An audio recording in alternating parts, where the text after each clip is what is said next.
Good day, guys. By popular request from one of my good subscribers, Everyday Knife Guy. You can check out his channel if you like. He's a pretty new YouTuber.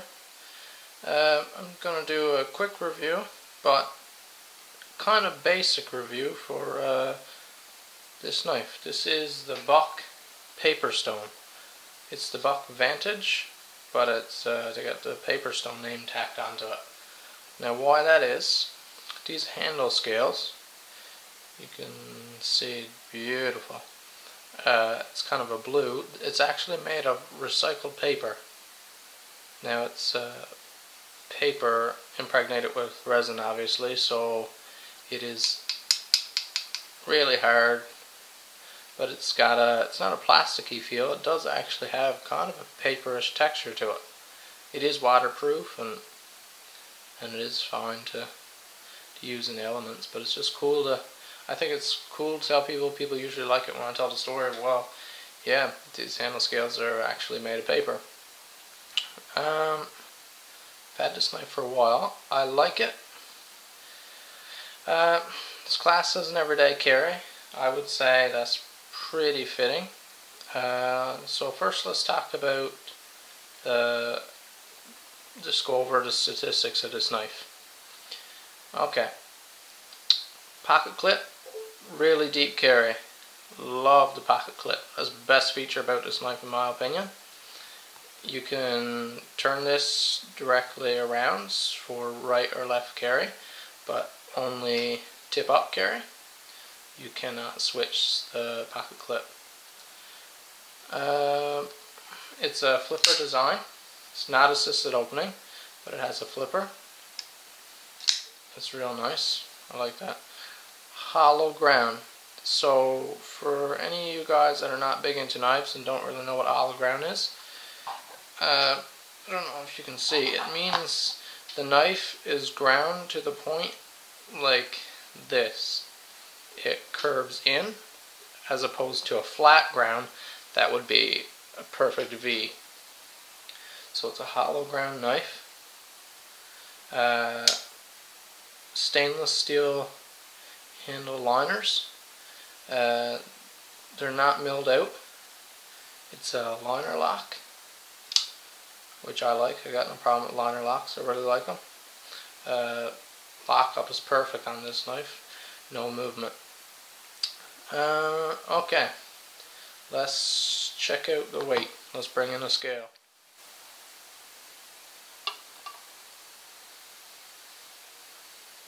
Four ounces.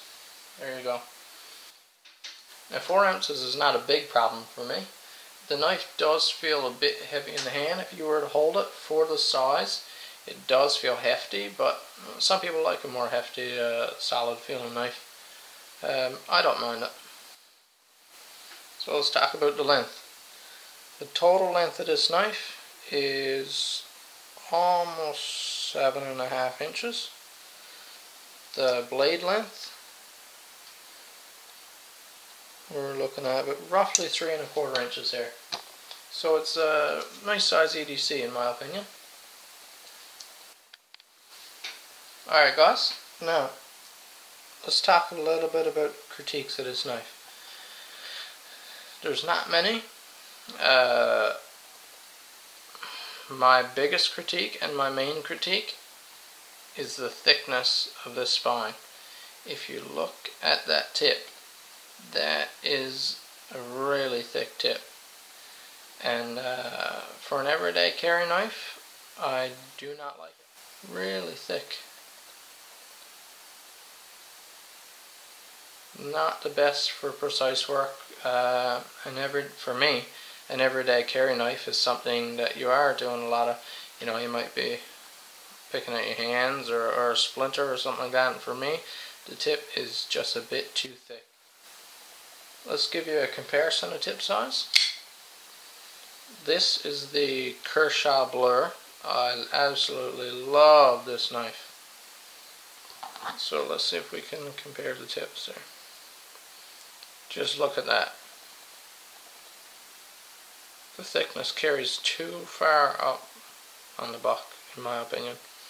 Now this Blur is an ideal blade thickness for me. It's nice and meaty back here, slowly tapers into a real nice tip. I got an Ontario Rat Model 1. Now, this is a big knife too, and you can see the tip is still way thinner. Real nice tip. Love this knife. Cryo 1. This is a smaller knife. Nice EDC. You can see that one's way thinner. And lastly, my newest knife that I'm loving, by the way, is the Delica. Spyderco Delica 4. Now you can see there's a huge difference. So yeah guys, I guess that's my review for this knife. Overall, love the knife. I love the company of Buck. It's a classy company, good morals, good customer service. You can, if you want to have a look at their site and read up about their history and the Buck family, is real nice. So yeah, that would be the main cons that I have. Like I said, a lot of people are complaining about weight. They don't like the heft of this knife. Myself, the weight is not a problem. Mainly just the tip. I don't like the thickness. I should mention another issue people are bringing up in reviews, I don't know if you noticed over the internet, is the blade centering. Now again, for people that are not knife guys,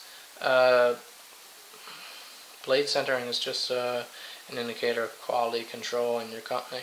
So when you get a knife from the factory out of box that's like this, you can see I'm putting some force on the blade there now, pushing it to one side. When it comes out of box like this, it's not overly favored, especially if it's over far enough that it's scratching against the side of the liner.